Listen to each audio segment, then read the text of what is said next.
There's a particular kind of man who finds himself quietly struggling, not with poverty, failure, or tragedy, but with a subtler form of erosion. He is the man who tries to be good, kind, and agreeable in a world that doesn't always seem to reward such virtues. He holds the door open, listens attentively, avoids confrontation, and suppresses his darker impulses to remain likable. And yet, he often ends up overlooked, unheard, and, worst of all, misunderstood. His story is rarely told with the intensity it deserves because it lacks the drama of obvious pain. But there is suffering here, no less real, no less human. You might know this feeling, the quiet ache of being passed over, the sting of your kindness being mistaken for weakness, the confusion when doing everything right still leaves you feeling lost or small. Somewhere inside, a question begins to take root, one that feels dangerous to ask out loud. Is being good enough to survive, let alone thrive, in this world? This question is not new. It echoes across centuries, whispered by those who dared to peel back the mask of polite society. And no one ripped that mask off with more precision or more controversy than Niccolò Machiavelli. Born into the chaos of Renaissance Italy, Machiavelli didn't write for the comfortable or the conventional. He wrote for those standing on the edge of power, unsure whether morality would save them or destroy them. He is best known for The Prince, a work both admired and feared, where he offers advice so piercing it still makes readers uneasy half a millennium later. His name has become a synonym for manipulation, yet most never read past the caricature to find the deeper truth, that Machiavelli wasn't advocating for cruelty. He was warning against naivety. This script is not about becoming ruthless. It's about reclaiming agency. It's about understanding the invisible dynamics that govern social behavior and exploring how centuries-old political wisdom can liberate the nice guy from his invisible prison, not to corrupt him, but to complete him. Because when you study Machiavelli through the lens of psychology, modern masculinity, and selfhood, something surprising happens. You begin to see that his advice is less about domination and more about self-respect, less about power over others and more about power within. In this exploration, we will look at the roots of this nice guy dilemma, not just as a modern trope, but as an archetype that's haunted men across cultures and eras. We will blend the hard edges of political realism with the soft undercurrents of emotional truth. We will dive into history, dissect the social contracts that shape our behavior, and offer tools for those who want to live kindly, but no longer wish to live invisibly. Are you ready to meet the part of yourself that you've been taught to silence? To understand Machiavelli's advice for the modern nice guy, we must first understand the context from which his ideas emerged, a time far more brutal and unstable than our own. Niccolò Machiavelli was born in 1469 in Florence, Italy, a city-state constantly embroiled in political turmoil, betrayals, and shifting alliances. This was the heart of the Renaissance, a period of extraordinary artistic and intellectual flourishing, but also one of intense political fragility. Alliances were made and broken overnight. Assassinations were commonplace. Princes and popes played chess with real blood. In this unforgiving landscape, idealism was often punished, and survival demanded more than moral purity. It required cunning, foresight, and an unflinching view of human nature. Machiavelli observed that people were not always loyal, that appearances often mattered more than substance, and that waiting to be rewarded for good behavior was a dangerous gamble. His most famous work, The Prince, is not a manifesto for evil. It's a manual for navigating a world where good intentions alone can get you killed. So, what does this have to do with the nice guy? The modern nice guy, too, finds himself in a type of political world.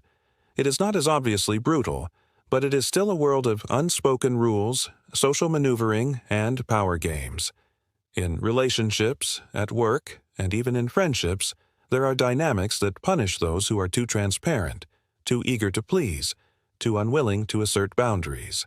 Much like in Machiavelli's Florence, there is often a gap between how people should behave and how they do behave, and navigating that gap requires more than sincerity. The idea of the nice guy is not new. In fact, it has deep psychological and historical roots. Ancient cultures warned against the dangers of being too agreeable. The Greeks had the concept of hubris, and often the overly virtuous were doomed in tragedy for lacking a sense of balance or self-awareness. In Chinese Taoist philosophy, there is the image of the soft, yielding water that erodes the hard stone, but even water must know its direction. In the Bhagavad Gita, Arjuna's reluctance to go to war despite his righteousness is met not with praise, but with a rebuke from Krishna. He must act with wisdom and strength, not shrink into passivity in the name of virtue. This paradox, of being good while not being weak, has haunted ethical traditions for centuries. Christianity, too, speaks of turning the other cheek, but also of righteous anger, of casting out money changers from temples. Even Jesus, so often idealized as a symbol of meekness, was not always docile. He was strategic, bold, and at times confrontational. The problem is not with kindness itself. The problem is when kindness becomes performative or compulsive, when it is used to avoid discomfort, hide anger, or manipulate outcomes. This is where the modern nice guy often finds himself trapped. He is not just kind. He is afraid to offend, afraid to be disliked, afraid to assert his needs. His morality, instead of being a sign of strength, becomes a shield behind which he hides his fear of conflict and rejection. Machiavelli would see this and call it what it is: dangerous. He argued that to be effective in the world, a person must understand both the appearance of virtue and the reality of power. A prince, he said, must learn to be both the lion and the fox, strong and cunning. To survive and lead, one must know when to act decisively and when to mask intention. Not because deceit is noble, but because naivety can be fatal. Translate this to today's man who tries to succeed in relationships, work, and life by being endlessly agreeable. He hopes that niceness will lead to love, to respect, to success. But when that doesn't happen, when he is ghosted, overlooked, or disrespected, he becomes resentful. Not necessarily outwardly, but inwardly, in the quiet places where shame brews. He doesn't understand why doing what he was told is right hasn't it brought him what he deeply craves: recognition, intimacy, influence. Here's where history offers a brutal truth. Societies have often celebrated niceness publicly, but rewarded power privately. The courtly gentleman, the honorable knight, the moral philosopher, they were celebrated in stories and songs. But in the back rooms of palaces and the back streets of politics, those who rose often had teeth behind their smiles. Machiavelli was not alone in seeing this. His work simply made it impossible to ignore. In many ways, the nice guy dilemma is the modern man's struggle with his own disowned power.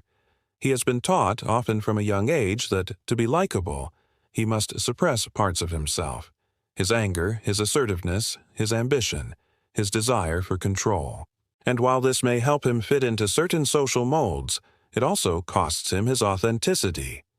Over time, he becomes a ghost of himself, present but not potent, kind but not compelling. Culturally, we are witnessing the backlash of this dynamic, the rise of conversations around toxic masculinity. And male loneliness is not just a critique of aggression, it's a cry from those who feel disoriented. Men are being told what not to be, but rarely shown how to integrate their instincts with emotional maturity. And so many default to passivity, hoping that being nice is the safest path forward. Machiavelli would argue that it is not safety they are achieving, but invisibility. What has changed over time is the language and setting. What was once played out in royal courts is now happening in offices, dating apps, and social media feeds. But the underlying mechanics are the same. Human beings are still navigating trust, power, attraction, and influence, and those who learn how to embody both kindness and strength, vulnerability and decisiveness, still tend to rise. So, when we explore Machiavelli's teachings, we're not glorifying manipulation. We're reclaiming the right to be whole. Because if history teaches us anything, it's that those who only play one role, who only wear one mask, are eventually outmaneuvered by those who have learned to adapt. In a world that often operates behind polite facades, perhaps Machiavelli wasn't encouraging deception, but urging us to see clearly, to understand the game, not to become cruel, but to stop being fooled. To understand why the modern nice guy suffers and why Machiavelli's ancient advice still resonates, we must venture beyond politics and history into the deeper terrain of psychology. This is not just a social problem. It is an identity problem, a psychological pattern formed in the early scaffolding of one's self-worth. The so-called nice guy is often not kind out of abundance, but from a place of inner anxiety. His niceness is strategic, even if unconsciously so. He has learned, often in childhood, that being agreeable is safer than being honest, that suppressing his needs wins more affection than expressing them. At some point in his development, he concluded, rightly or wrongly, that love, validation, and connection must be earned by pleasing others and avoiding confrontation. Psychologists today might call this a form of covert narcissism or codependency, but beneath the labels is a wounded child who made a trade: authenticity for safety. This is where Carl Jung's concept of the persona becomes crucial. Jung argued that each of us develops a mask to navigate society, a version of ourselves that is acceptable to others. But when we become too identified with this mask, we forget the parts of ourselves we've pushed into the unconscious, the shadow.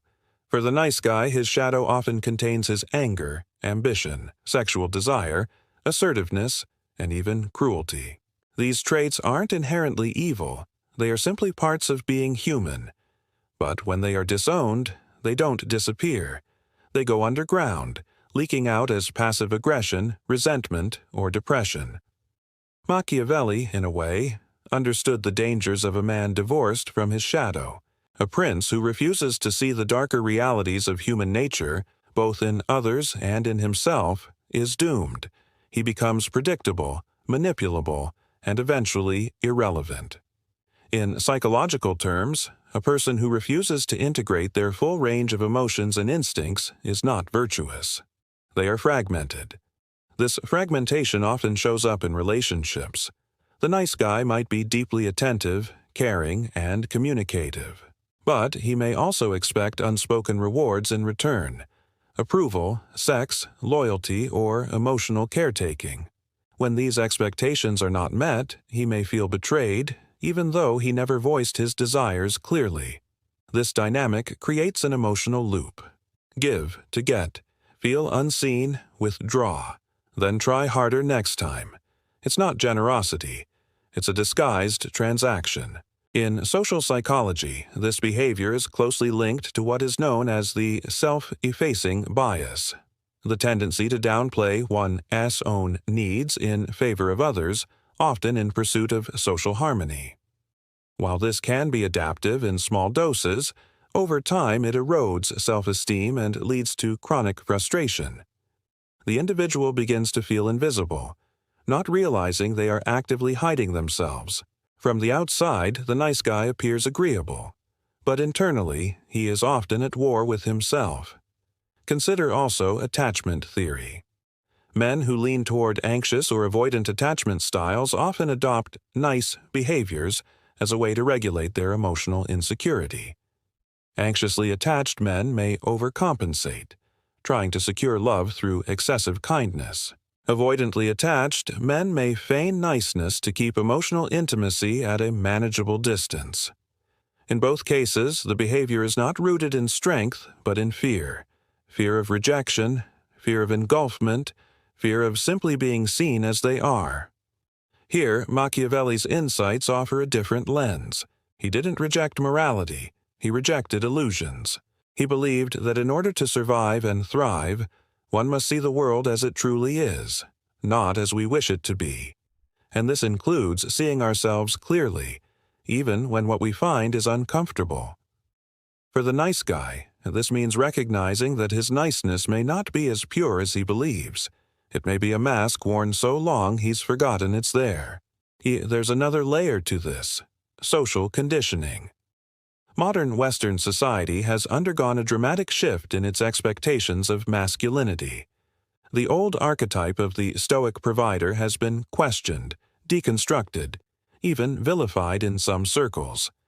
In its place emerged a softer ideal: the emotionally available, supportive, communicative man.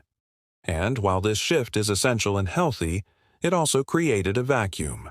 Many men, especially those raised in environments with unclear or conflicting messages about masculinity, defaulted to a new performance: be nice, be harmless, be palatable. But there is a cost to this. Harmlessness is not the same as goodness. Being kind because you fear conflict is not the same as being kind because you choose to be. And when masculinity is defined only by how not to be, men are left with no positive model for power, agency, or strength. They become domesticated, but not sovereign. In mythology, this dilemma is often symbolized by the incomplete hero. Think of the wounded prince who cannot draw his sword. Think of Parsifal, who enters the Grail castle but cannot ask the healing question. These stories are not just fantasy. They are psychological blueprints. The nice guy is on his own hero's journey, but he's stuck in the early chapters. He hasn't yet faced the dragon of his own shadow or earned the right to wield his own power. Integration, as Jung taught, is not about becoming someone new. It is about becoming whole: the fox and the lion, the kind heart and the sharp mind, the open hand and the firm boundary. This is where we begin to see the convergence of ancient wisdom and modern psychology. Machiavelli's prince and Jung's individuated man are not so different. Both are aware of the complexity of the human psyche. Both understand that power is not inherently evil. It is simply the capacity to act in alignment with one's truth, to shape one's world rather than be shaped by it. And when the nice guy begins to see that his suffering is not a moral failing, but a psychological imbalance, he can begin to heal. He can stop seeking approval and start seeking authenticity. He can learn to express anger without shame, to desire without guilt, to lead without apology, not to dominate others, but to stop abandoning himself. This is not an easy path. It requires deep introspection, uncomfortable honesty, and often the grief of letting go of a self-image carefully maintained for years. But on the other side is something real: not performance, but presence; not manipulation, but magnetism; not the illusion of being liked, but the reality of being respected. And perhaps that is what Machiavelli meant all along: not that we must become cruel, but that we must become conscious. When a man builds his life around being nice, the consequences do not unfold all at once. They creep in quietly, slow, subtle, and suffocating. It doesn't start with catastrophe. It starts with disconnection. From others, yes, but more devastatingly, from the self. At first, niceness is rewarded. Friends call you dependable. Partners say you're sweet. Colleagues trust you. It feels good, safe, like you found the formula to avoid rejection and pain. But over time, something strange begins to happen. The praise feels hollow. You give and give and give. But what comes back never seems to fill the growing emptiness inside. You wonder why others don't reciprocate your care, why people take advantage, why your relationships seem to stagnate, or even worse, dissolve. Emotionally, the nice guy often lives in a house of glass. It looks orderly and clean from the outside, but it cracks under pressure. Because while he may appear agreeable, beneath the surface simmers an ocean of unmet needs and unspoken resentments. And it's not that he doesn't feel anger, he simply doesn't know what to do with it. He's learned that expressing frustration risks losing affection, so he swallows it, hoping it will dissolve. It doesn't. It curdles. It turns into passive aggression, sarcasm, or deep, immobilizing shame. Psychologically, this repression creates fragmentation. The man becomes split between his outer image and his inner truth. He shows up to the world as polished, kind, soft-spoken, but inside he feels overlooked, misunderstood, sometimes even invisible. He tries harder to please, but each effort digs the hole deeper. He cannot understand why his goodness isn't earning him the love or respect he craves. The answer is painful. People don't trust inauthenticity, even when it comes wrapped in niceness. This is where the emotional toll begins to show. Relationships become strained. The nice guy often attracts partners who unconsciously replicate the same patterns of emotional withholding he experienced growing up. He may find himself doing all the emotional labor, accommodating endlessly, and then feeling confused when his partner becomes distant or disinterested. He might be told he's too nice, too soft, too boring. The wound cuts deep, because he's done everything right, and still it wasn't enough. This is especially brutal in romantic relationships. Many nice guys treat intimacy like a reward system. If I am thoughtful and kind and self-sacrificing, I will be loved. But love is not a vending machine. It does not respond to scripts. Over time, their partners may sense the underlying inauthenticity, the transactional undertone, and pull away. What follows is heartbreak, but also confusion. The nice guy tells himself he was too good, and that people don't want kindness, but this is a misdiagnosis. The truth is more nuanced. People crave realness, not performance. Safety, yes, but also depth, fire, tension, authenticity. In professional settings, the pattern continues. The nice guy may be liked but rarely promoted, respected but not admired. He may struggle to assert boundaries, say no, or advocate for his ideas. Colleagues may see him as agreeable but not authoritative. He blends in when he needs to stand out. He avoids conflict when leadership demands decisiveness. And though he works hard and stays loyal, others pass him by. Those who are not afraid to take up space, speak with clarity, or make bold moves. This leads to a quiet identity crisis. The nice guy doesn't know who he is without the approval of others. His self-worth is outsourced. He needs others to validate his value because he has not yet internalized it. Every rejection, every slight, feels like proof that he's not enough. Over time, this erodes his confidence. He may begin to isolate himself or lose touch with his creative and instinctual drives. Depression, anxiety, and burnout become common companions. The consequences stretch even further. Spiritually, the nice guy feels disconnected from his inner compass. He has spent so long adapting to others that he no longer knows what he wants. He avoids risk, not because he is content, but because he is paralyzed by the fear of failure or disapproval. His life becomes a routine of obligation rather than a journey of purpose. He survives, but does not live. And in the broader social fabric, we feel the absence of integrated masculinity.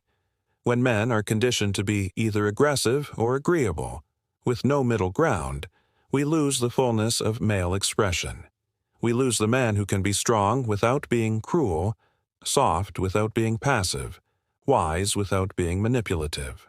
In the absence of such models, young boys grow up imitating extremes. They either armor up emotionally, becoming distant and dominating, or they collapse into the nice guy mold, unsure how to assert themselves without shame. Historically, we've seen this imbalance play out time and again. The Stoics warned against excessive passion, but they also prized inner fortitude.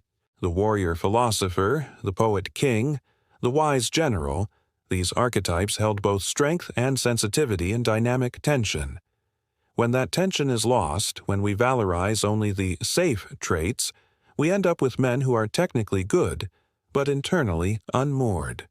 Take the Greek myth of Orpheus, a gentle, gifted musician who descended into the underworld to retrieve his lost love. He was given one condition: do not look back. But Orpheus, in his fear and doubt, looked back and lost her forever. His tragedy was not his kindness, but his lack of inner conviction. He could not hold the line, and it cost him everything. That is the fate many nice guys flirt with. Not dramatic ruin, but quiet loss. The loss of potential, passion, presence. They become men who once had dreams, but now just drift. Who once loved freely, but now overthink every text. Who once had fire in their eyes, but now live with a dull ache of never quite being seen. The tragedy is not that they are nice, it's that they mistake niceness for virtue, and sacrifice their fullness in the process. Yet within this tragedy lies a seed of transformation, because unlike myth, real life gives second chances. The pain of invisibility, if faced with honesty, can become the doorway to authenticity. The frustration of being overlooked can become the spark that drives a man inward, toward rediscovering his truth, reclaiming his voice, and learning to show up with both kindness and clarity. Machiavelli didn't call for cruelty, he called for consciousness. For men to stop waiting for the world to reward them for doing what's right, and instead to live in accordance with what is real. The real world, the real self. The nice guy is not broken. He is unfinished. His journey isn't to stop being kind. It is to stop being afraid. To unlearn the belief that love must be earned through self-erasure. To reconnect with his instinctual power and use it not to dominate, but to protect, to create, to lead. And so the cost of staying stuck is high, not in money or status, but in the quiet erosion of the soul. Every moment lived in fear of offending, every yes that should have been a no, every smile that hides frustration, chips away at something essential. But the path forward remains open. Power is often misunderstood. To many nice guys, it feels like something external, something that belongs to others.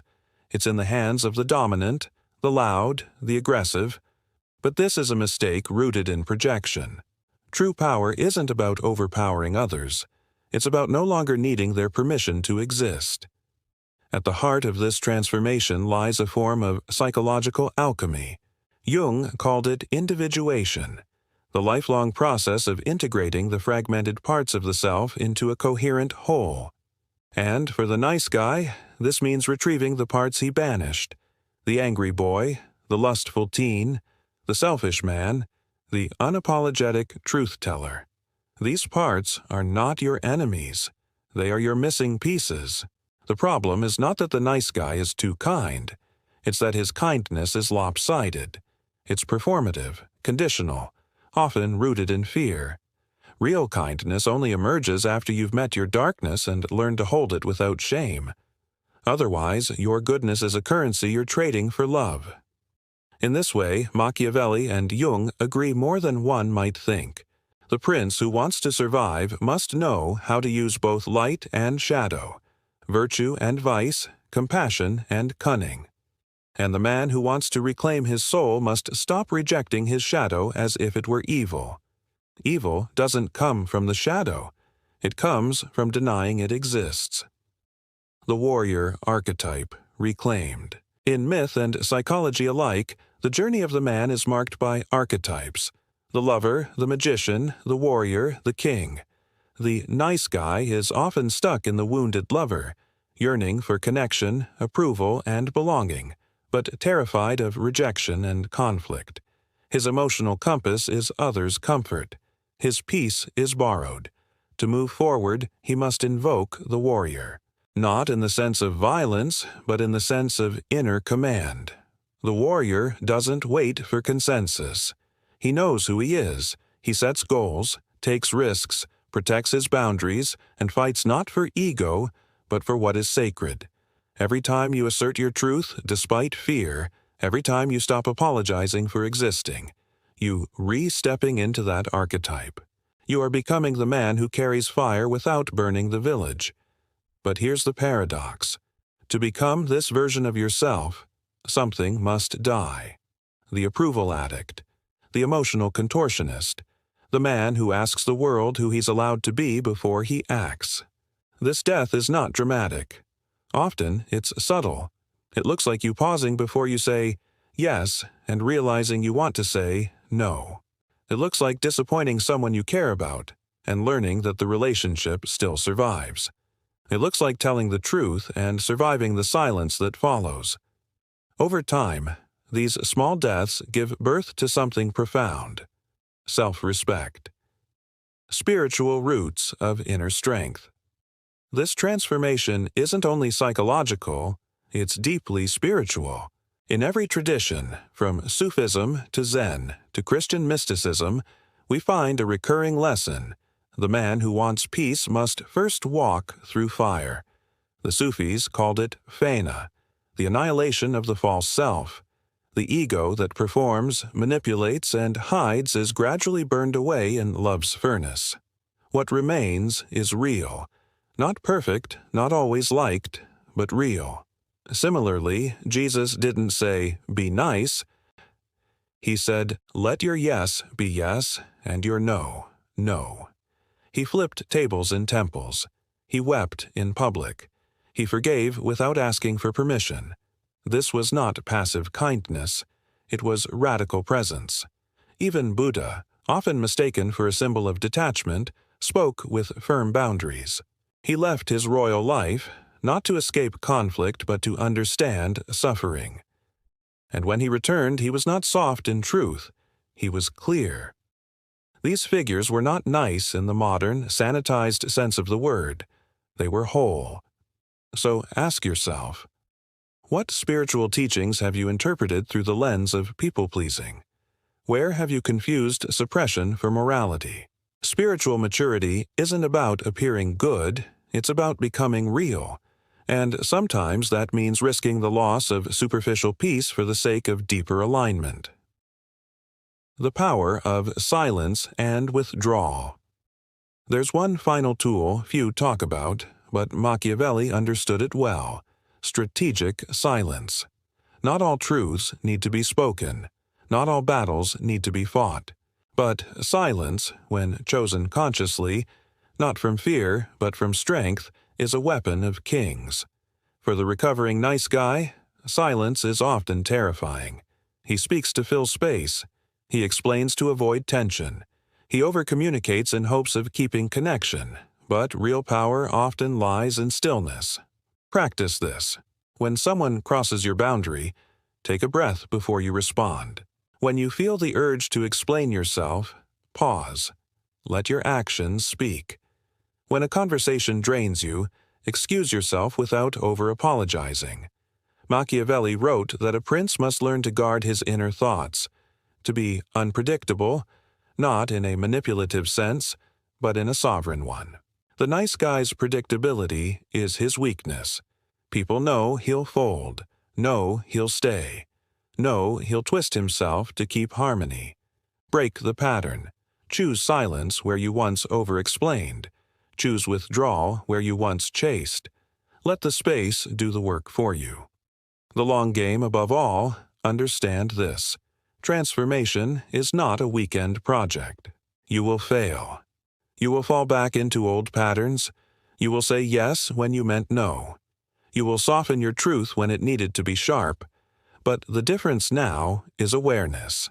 And awareness, over time, becomes choice. Your job is not to become the perfect man. Your job is to become the real one. So keep going. Keep confronting the parts of you that are still afraid. Keep practicing boundaries, truth, stillness. Keep facing the mirror, not with judgment, but with curiosity. There's a man waiting to meet you on the other side of this path. He's not nice, he's whole. And when you arrive, you'll realize something profound. You were never too much. You were never not enough. You were simply never allowed to be all of you. Until now. If the nice guy is not broken but unfinished, then healing isn't about rejecting kindness, it's about grounding it in truth. Machiavelli teaches us not to become cold and calculating, but to wake up from the illusion that virtue alone ensures survival. Jung reminds us that wholeness requires shadow work, and modern psychology offers tools to help us bridge the gap between these ancient insights and the reality of everyday life. Let us begin with the first and perhaps most difficult shift: the abandonment of approval as identity fuel. Many nice guys live as emotional chameleons. Their self-worth depends on how well they adapt to others' needs. To heal, one must slowly unlearn this. It starts with small acts of self-ownership, speaking a difficult truth in conversation, asking directly for what you want, or sitting in the discomfort of disapproval without rushing to fix it. Here, cognitive behavioral therapy, CBT, becomes useful. CBT teaches us to observe the automatic thoughts behind our behavior. When you feel the urge to please, ask yourself, what do I believe will happen if I don't? Often, the belief is something like, they'll think I am selfish, or I'll lose love. Write these beliefs down. Challenge them. Are they true? Are they universally accurate? What if the opposite is also true? That people might respect you more when you assert yourself? This is not a one-time exercise, but a daily practice. Much like Machiavelli urged the prince to always be prepared, the modern man must be emotionally prepared, not for war, but for authenticity, prepared to be disliked for the sake of truth, prepared to say no without guilt, prepared to fail without losing identity. Journaling can accelerate this process. Begin each day by asking, where did I abandon myself yesterday? This is not meant to produce shame, but awareness. Track the small moments, agreeing when you didn't mean it, laughing at something that didn't feel right, hiding a truth to avoid friction. Awareness is the first step toward freedom. Next, we must address boundary work. Many nice guys think boundaries are rude. They are not. Boundaries are clarity. They tell the world where you end and others begin, and they're often most respected by those who know how to test them. Start with this. Your needs are not a burden. They are data. If someone consistently dismisses your needs, they are telling you something. Believe them. Practice setting micro-boundaries in safe environments. Say, I can't talk right now, instead of feigning availability. Decline an invitation without over-explaining. Correct someone gently when they misrepresent your views.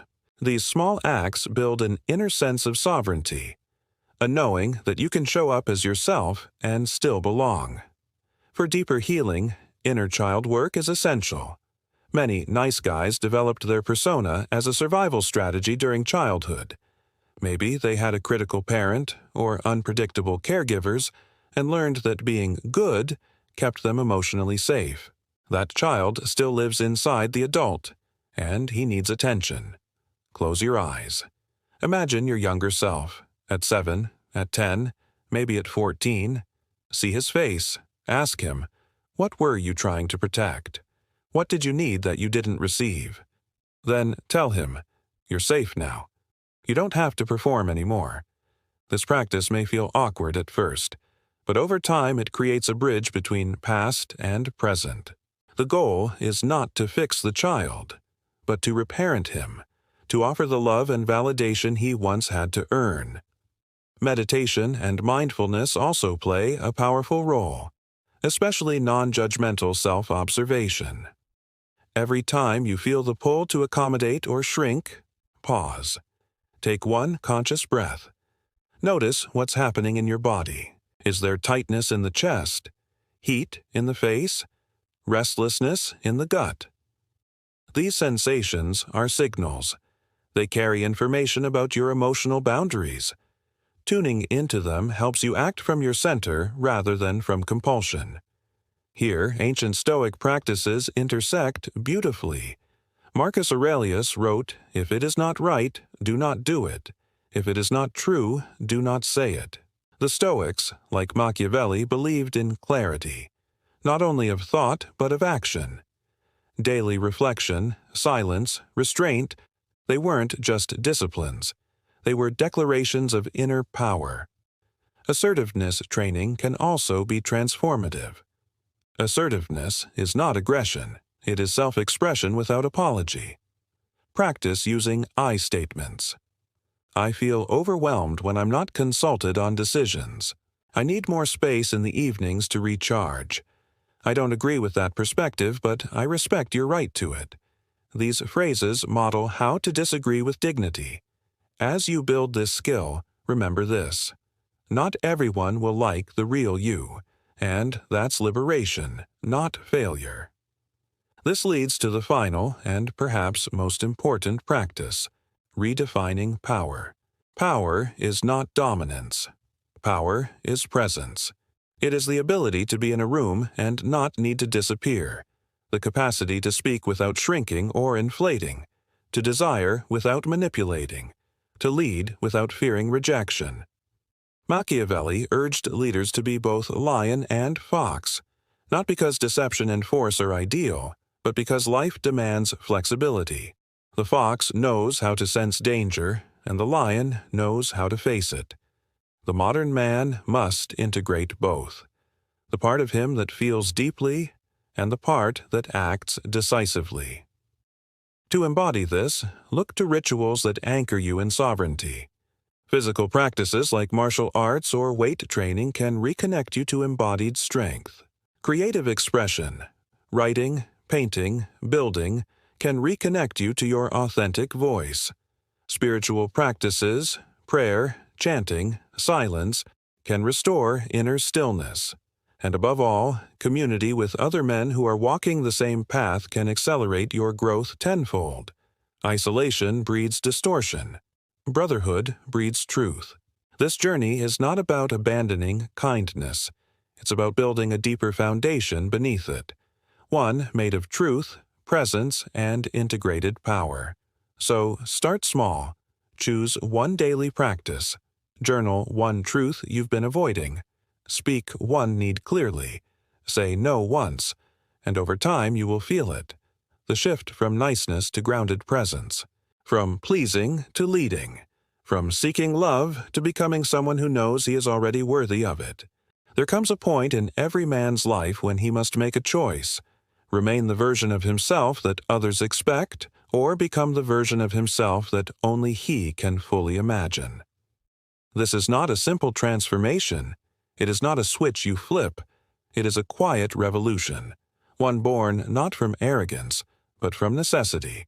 The nice guy has often been told he is good, polite, agreeable, reliable, but deep down he knows something is missing, that something is not cruelty, nor is it domination.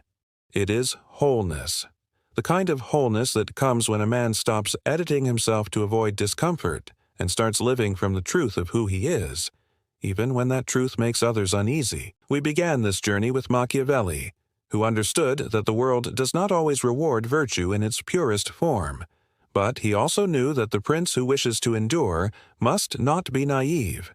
Power, in Machiavelli's view, did not mean forsaking morality.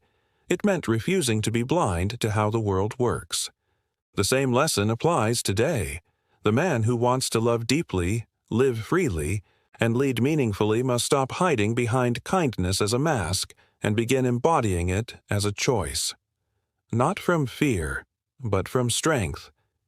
We looked at the psychological roots of the nice guy syndrome, the emotional consequences of self-abandonment, and the ways in which our childhood wounds continue to echo through adult behaviors. We walked through history, myth, and modern science to see how this struggle is not new and not unique, but deeply human, and we offered a path forward, one grounded in awareness, boundary work, shadow integration, and spiritual grounding. A path that does not reject gentleness, but roots it in a foundation of courage. Because the world does not need more agreeable men, it needs more real men. Men who can be soft and strong, vulnerable and boundaried, empathetic and honest, thoughtful and unwavering. You are not here to be nice. You are here to be whole. You are not here to be liked. You are here to be real. And when you live from that truth, when you stop apologizing for your needs, stop seeking validation through self-erasure, and start leading your life with grounded authenticity, something miraculous happens. People may resist at first. Some will pull away. But others, those who are also tired of performance and hunger for realness, will find you. And more importantly, you will find yourself. So ask yourself now, not tomorrow, not someday. Where have I been performing? Where have I traded my truth for comfort? And what would it feel like to finally, fully show up? Not as a nice guy, but as a whole man. Because your life is not waiting for you to be perfect. It is waiting for you to be present. If something stirred in you while watching this, if you felt seen, exposed, maybe even uncomfortable, that's not a sign to click away. That's the beginning of your inner revolution.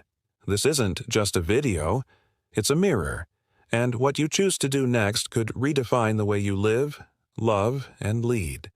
You've been told all your life to be nice, to not upset anyone, to put others first, even when it costs you everything. But deep down, you know that version of you, always agreeable, always quiet, always adjusting, isn't the full story.